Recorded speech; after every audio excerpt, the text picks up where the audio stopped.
So hello guys, आता हे एवढं मोठं घेऊन कुठं चाललोय आम्ही? तर आज आहे देवशयनी आषाढी एकादशी.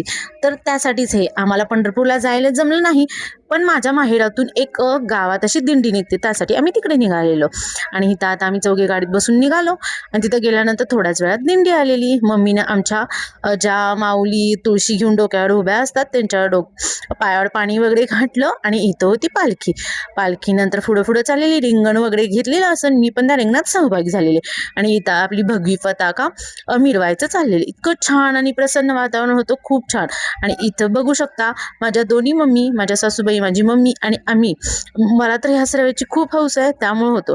आणि माझे पप्पा बघा खूप साधा माणूस आहे आणि त्यांनी लगेच आपल्या इवयाला पण बोलवून घेतलं की या तुम्ही पण उभे राहा. अशा तऱ्हेने पालखी पुढे पुढे जात होती. आणि पालखीचं एक वैशिष्ट्य आहे, पालखी निघाली की सगळे लोक पालखीच्या पायावर पाणी घालतात, साखर वगैरे नैवेद्य दाखवतात आणि वृद्ध लहानापासून थोडापर्यंत सगळे दर्शन घ्यायला येतात. बघू शकता आपली पालखी किती सुबक पद्धतीनं सजवलेली आहे. हे पोथी, विठ्ठल रुक्मिणीची मूर्ती वगैरे खूप छान पद्धतीने. आणि बघू शकता किती उत्साह वातावरणात इथं लोक आपल्या पालखीमध्ये या दिंडीमध्ये सहभागी झालेले. सगळ्या बायका आपल्या टाळ घेऊन जयघोष करत होता. त्यानंतर आम्ही बिरदेव मंदिरात आलो, जिथं पालखी समाप्त होणार होती. मूर्ती बघू शकता तुम्ही किती छान सजवली. त्यानंतर मोठं गोल एक रिंगण केलं, रिंगणामध्ये पालखी उभी होती.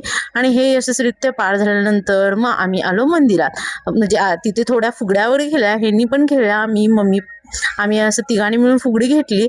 आणि त्यानंतर आलो आम्ही वरती मंदिरात.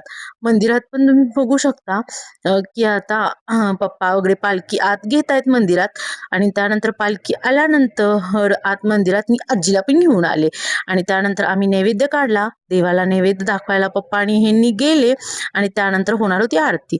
आरतीला बघू शकता तुम्ही किती लोक आलेले आहेत. त्यानंतर झाली सुरू आरती. त्यानंतर आमची एकच लगबग, जो फराळ आणलेला तो हे इथं सगळ्यांना वाटायचा होता. मला पंढरपूरला जायला जमलं नाही सोहळ्यासाठी, सो मी म्हटलं इथंच प्रसाद वाटायचा. त्यामुळं आम्ही हे प्रसाद वाटपाचं काम वगैरे केलं. त्यानंतर खूप छान असा कार्यक्रम पार पडला. इथल्या सगळ्या वारकऱ्यांनी आणि भावी भक्तांनी आम्हाला खूप छान असे आशीर्वाद दिले. तुमचे पण आशीर्वाद असेच असू द्यात. आणि चला लाईक करा, शेअर करा. आणि हा माझा कार्यक्रम तुम्हाला कसा वाटला नक्की सांगा. चला भेटू नेक्स्ट ब्लॉगमध्ये. आणि तर पप्पांची बघा लगबग की फराळ वाटण्यासाठी. माझे पप्पा माळकरी आहेत ॲक्च्युली, आणि मग त्यांची माळ असल्यामुळे ते प्रसाद वाटत होते. आणि माझी मम्मी पण आहे.